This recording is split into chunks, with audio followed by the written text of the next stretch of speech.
Clean politics करिए। आपको पैसा बनाने की कोई जरूरत नहीं है थ्रू पॉलिटिक्स।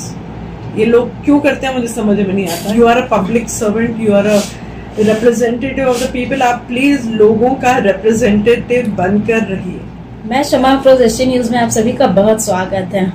आपको बता दें कि लोकसभा चुनाव का प्रचार होना शुरू हो चुका है, चूंकि बहुत जल्द ही लोकसभा चुनाव होने जा रहा है और ऐसे में तमाम पार्टियां जो हैं अपने अपना कैंडिडेट भी घोषणा कर चुकी है। टीएमसी की जानिब से जहां 42 के 42 कैंडिडेट का घोषणा हो चुका है, वहीं सीपीआईएम की जानिब से यानी लेफ्ट फ्रंट की जानिब से गुज़िश्ता कल 16 कैंडिडेट का घोषणा किया गया है। वहीं बीजेपी की जानिब से भी कुछ कैंडिडेट का घोषणा किया गया, जबकि कुछ अभी भी पर्दादारी है। मगर इस बार जो है कुछ यूनिक देखने को मिल रहा है लेफ्ट फ्रंट में। इस बार युवाओं को सबसे ज्यादा तरजीह दी गई है और ऐसे में साउथ कोलकाता, जो कि काफी बड़ा वार्ड, काफी ज्यादा पॉपुलेशन वाला एरिया माना जाता है, हमारे साथ मौजूद है शायरा शाह हलीम साहिबा, जो टक्कर में आ रही है माला राय की, जो कि एक सीनियर पॉलिटिशियन है। तरफ बीजेपी टक्कर में है, वहीं दूसरी जानिब जो है सीपीआईएम भी किसी से कम नजर नहीं आ रही है। तो बात करते हैं शायरा शाह हलीम साहिबा से कि किस तरह से इतने सीनियर पॉलिटिशियन को किस तरह से टक्कर देंगी। चूंकि आपको बता दें कि इनकी शुरुआत जो है, ये इनका दूसरा इलेक्शन है। पहला इलेक्शन साल 2022 में बाईपोल बाबुल सुप्रियो के खिलाफ ये लड़ी थी और अच्छा खासा मार्जिन वोट भी लाई थी। ये और बात रही कि सक्सेस अनसक्सेस ये अलग चीज होता है, मगर टक्कर जबरदस्त रहा। एक मोड़ जो रहा, सियासी माहौल जो रहा, वो बन चुका था। ऐसे में लोग प्रमोशन की तरफ जाते हैं और शायरा शाह हलीम साहिबा को भी आज प्रमोशन मिला है, चूंकि एमपी का टिकट से साउथ कोलकाता से ये लड़ने के लिए जा रही हैं। तो शायरा जी, आपका बहुत स्वागत है एसटी न्यूज में। बहुत बहुत शुक्रिया शमा जी। सबको आदाब, नमस्कार, अस्सलाम वालेकुम सारे दर्शकों को। बाई पोल के बाद अब जो है एमपी इलेक्शन, माला राय को टक्कर में कितना ज्यादा डर फील कर रही है? देखिए, डर नहीं है। उनकी माला जी की अपनी इज्जत है, अलग एक छवि है, मेरा एक अलग अपना तौर तरीका होता है, तो डर नहीं है। लेकिन चुनौती की तरह मैं जैसे ले रही हूँ, बालीगंज भी मैंने चुनौती की तरह लिया था। लोग घबराने की कोशिश करते, बड़े हैवी वेट के खिलाफ आप खड़ी हैं, हैवी वेट।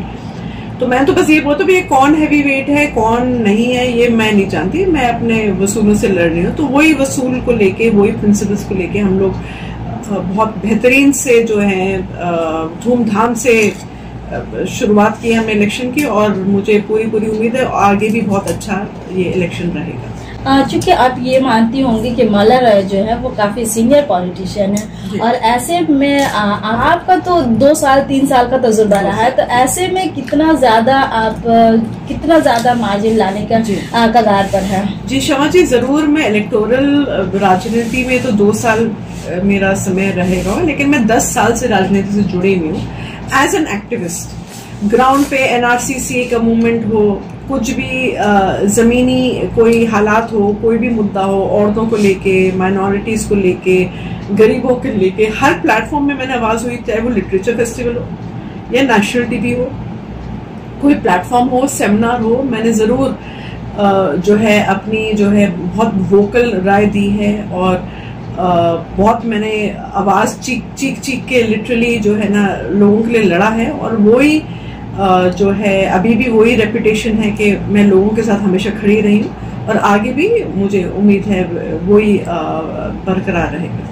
तो आपको क्या लगता है कि क्या जिस तरह से आप एनआरसी सीए के मुद्दा को लेकर के आगे बढ़ी, क्या ये मुद्दा जो है वो आपको इस बार लोकसभा चुनाव में सक्सेस कर पाएगा? जी, अभी देखिए, हम सामने एनआरसी सीए का जो भाजपा सरकार है वो चाह रही है कि देश में कुछ इस तरह की हिंदू मुस्लिम में झमेला हो, तो ये सब जो है इसको हम लोग विश्वास नहीं करते। हम इसको सांप्रदायिकता का एक राजनीति बोलते हैं, क्योंकि जो राजनीति होती है, इलेक्शन लड़े जाते हैं नीति होते हैं, हिंदू मुस्लिम के विषयों पे नहीं लड़े जाते कि आप उकसाएं, किसी को भड़काएं, फिर इलेक्शन लड़ें, दंगे करवाएं।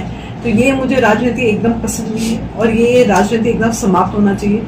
युवा शक्ति को बिल्कुल भी ये मंदिर मस्जिद का पॉलिटिक्स एकदम नहीं खेलना चाहिए। उनको पढ़ाई करनी चाहिए। भैया पढ़ाई कर लीजिए, जॉब ढूंढ लीजिए, अच्छे से एम्प्लॉयमेंट कर लीजिए। बेरोजगारी की कितनी समस्या है, आप थोड़ा रोजगार भी सोचिए अपना। ये सब मत करिए सब ये हिंदू मुस्लिम के जो मुद्दे होते हैं। आप भविष्य का सोचिए अपना, और थोड़ा पढ़ाई में ध्यान दीजिए, और कॉलेज एजुकेशन खत्म करिए, फ्यूचर स्टडीज करिए। तो इस तरह की मेरी सोच है कि युवा शक्ति को ये धर्म के मामले में की जो राजनीति होती है वो नहीं खेलनी चाहिए। देख लीजिए कौन आपके साथ खड़ा है, कौन आपके लिए लड़ने को तैयार है, कौन आपकी आवाज जो है प्लेटफॉर्म पे चीख चीख के आपको जो है एम्पलीफाई कर रहा है, कौन पार्लियामेंट तक लेके जाएगा। बहुत पार्लियामेंटेरियंस इलेक्शन जीत जाते हैं, दिखते नहीं है। कितने सेशंस अटेंड करते हैं आप बताइए, वो एकदम उनकी प्रेजेंस होती ही नहीं है, ना उनकी आवाज सुनने में आती है। तो ये एक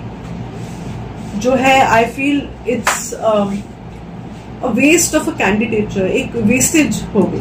अब अगर आप कैंडिडेट चुनी गई हैं या चुने गए हैं, आप उसका पूरा यूज करिए ना।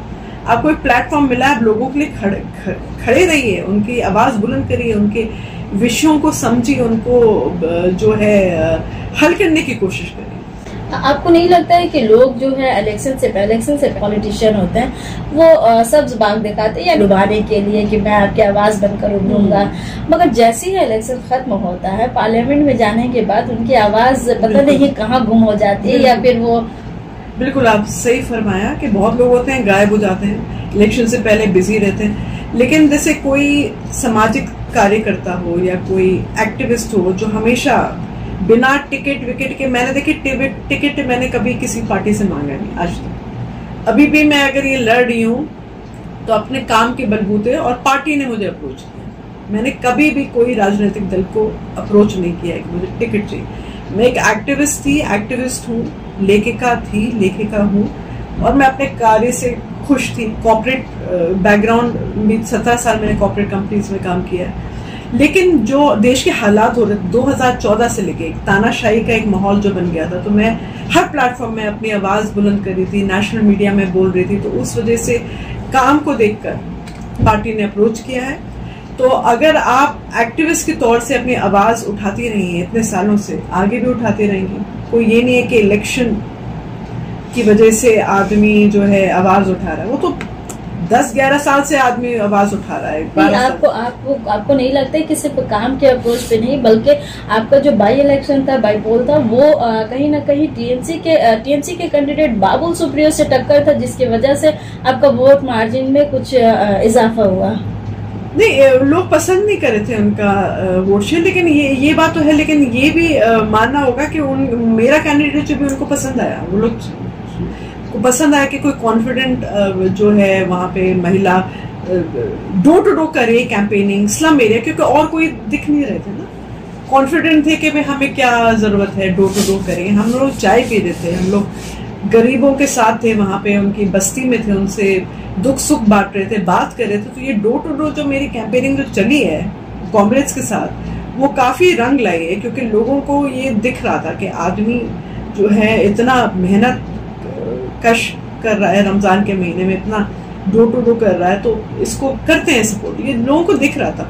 बाबुल सुप्रियो का तो असर पड़ा था, मैं मानती हूँ, लेकिन एक अपना भी एक होता है, एक अपनी जो छवि होती है, आप किस तरह से अपना प्रेजेंटेशन देती हैं, आप किस तरह से वहां पे विजिबल रहती हैं। विजिबिलिटी काफी थी, सोशल मीडिया में भी थी, ग्राउंड पे भी थी। तो I think it was all factors combined. मगर आपको नहीं, कुछ लोगों का ये भी कहना है कि बाईपोल के बाद आप ऐसा गायब हो गई और आप सिर्फ सोशल मीडिया में जो है वो सिर्फ खुद के प्रचार करती नजर आई, बल्कि ना कि ग्राउंड लेवल पे आपको फिर दोबारा नहीं देखा गया। देखिए, हर प्लेटफॉर्म में आप कोई भी एग्जीबिशन में बुला लेते हैं, कोई महिला का कुछ हो, कोई भी मुद्दा होता है। अभी ये जो झांगरपुरी का हुआ, बुलडोजर चला, वहां पे भी हमने मार्च किया। हर विषय पे हमने, जब ये जो ये बिल्किस बानो के जो रेपिस्ट की जो रिहाई हुई, मैं मार्च करी थी। कितने मार्चेस में मैंने पार्ट किया, सब मैंने सोशल मीडिया पे डाला हुआ, नेशनल टीवी ने कवर किया। तो कौन लोग हैं ये बेवकूफी की जो बातें करें कि मैं नजर नहीं आ रही। जब बिल्किस बानो के रेपिस्ट जब रिहायत मिली, कौन मार्च कर रहा था? वो इतने यहाँ से वहां तक कौन, किसने मीडिया बाइट्स दी नेशनल मीडिया पे? जब कोई भी महिला का एग्जीबिशन हो रहा है या कुछ हो रहा है, उसको सपोर्ट करने ही मैं गई हूँ। बिजनेस भी दिया है, सपोर्ट भी किया है, प्रचार भी किया है उनका, बोला आके देखिए, आप उनका प्रदर्शन देखिए, उनका आके एग्जीबिशन देखिए, कौन आपको पॉलिटिकल लीडर है जो टाइम निकाल के आता है और एक छोटे बिजनेस को सपोर्ट करता है। तो मैंने वक्त निकाला है या, और लोग जानते हैं कि अगर मुझे कोई देता है, न्योता देता है, तो मैं जरूर जाती हूँ थोड़े टाइम के लिए, लेकिन मैं सपोर्ट करने, क्योंकि मुझे पता है as a woman entrepreneur how difficult it is to do business, to stand on your feet. अपने एक बेस्ट पॉलिटिशियन होने के लिए क्या क्या होना चाहिए इंसान, वो पॉलिटिक्स? देखिए, सबसे पहले जो है क्लीन पॉलिटिक्स करिए। आपको पैसा बनाने की कोई जरूरत नहीं है थ्रू पॉलिटिक्स। ये लोग क्यों करते हैं मुझे समझ में नहीं आता, ये एकदम नहीं करना चाहिए। आपको, you are a public servant, you are a representative of the people. आप प्लीज लोगों का रिप्रेजेंटेटिव बनकर रहिए। करप्शन नहीं होनी चाहिए और एकदम सांप्रदायिकता के तो खिलाफ हो। ये दोनों छोड़ के आप नीति के बेसिस के ऊपर राजनीति करिए, साफ सुथरी राजनीति करिए, तो लोग आपको पसंद भी करेंगे और आपको जो है सपोर्ट भी करेंगे।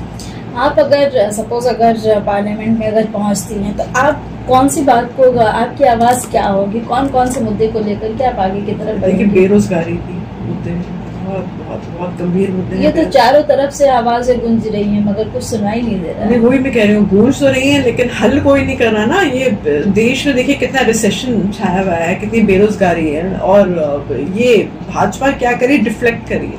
बेरोजगारी का मुद्दा है तो क्या करिए, अयोध्या, बुलडोजर, वो डिफ्लेक्ट करने की एनआरसी।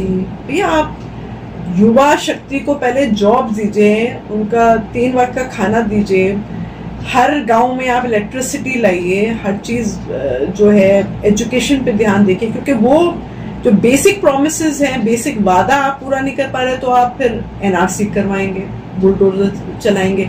इस तरह की गंदी राजनीति में आप इंडल्ज करने बहुत लानत की बात है, बहुत अफसोस की बात है। टीएमसी और बीजेपी यही 2 पार्टी मानी जा रही है, ऐसे में सीपीआईएम की जानिब से जो कैंडिडेट जो उतारे जा रहे हैं, तो क्या ये ट्रायंगुलर लड़ाई आप मान रही हैं? देखिए, अभी ब्रिगेड रैली आपने देखी होगी, वो युवा शक्ति जो सीपीआईएम की है, उनने इतनी बड़ी एक रैली उठाई, वो सब पूरा नेशनल मीडिया इस रैली के बारे में बात किया। जो DYFI ने बुलाया था, मीनाक्षी एक बहुत अच्छी लीडर हैं, उनके बारे में भी बहुत लोग बात कर रहे हैं, और लोग चाह रहे हैं कि क्लीन यूथफुल एनर्जी होनी चाहिए इलेक्शन, पढ़े लिखे होने चाहिए लोग, और वो कुछ कंट्रीब्यूट कर सके सोसाइटी को, समाज को, भविष्य को और यूथ को। तो ये इस तरह के लोग एक चेंज, एक परिवर्तन देखना चाह रहे हैं सोसाइटी। 42 सीट में से कितना सीट सीपीआईएम इस बार लेने जा रही है?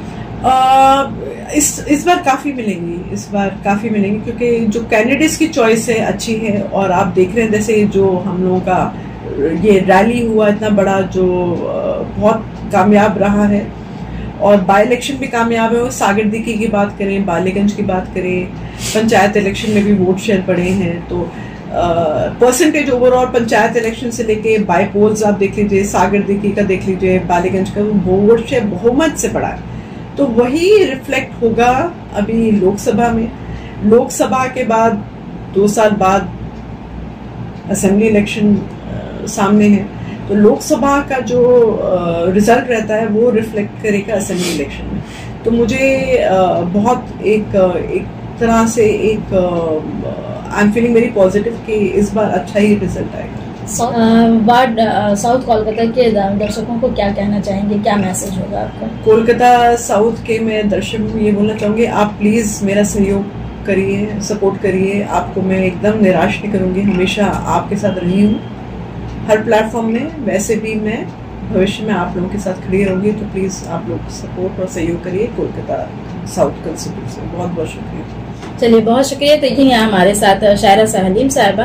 क्योंकि आप देख रहे हैं कि इस बार की लड़ाई जो है कहीं ना कहीं जो 2 पक्ष की जो लड़ाई बीजेपी और टीएमसी, मगर अब जो है वो ट्रायंगुलर लड़ाई देखने को मिल रही है। आप देख रहे हैं कि नॉर्थ कोलकाता का क्या हाल है। नॉर्थ कोलकाता में सुदीप बंदोपाध्याय के टक्कर में अभी तक बीजेपी या सीपीएम की तरफ से कोई कैंडिडेट का घोषणा नहीं किया गया है, मगर साउथ कोलकाता की बात करें तो एक कद्दावर नेता के सामने एक और कद्दावर नेता यानी कि शाहरा हलीम साहिबा भी खड़ी हैं। अब देखना ये होगा कि बीजेपी किसको कैंडिडेट के तौर पर सेलेक्ट करती है और कितना ज्यादा पुरजोर लड़ाई की उम्मीद है, जीत किसकी होती है।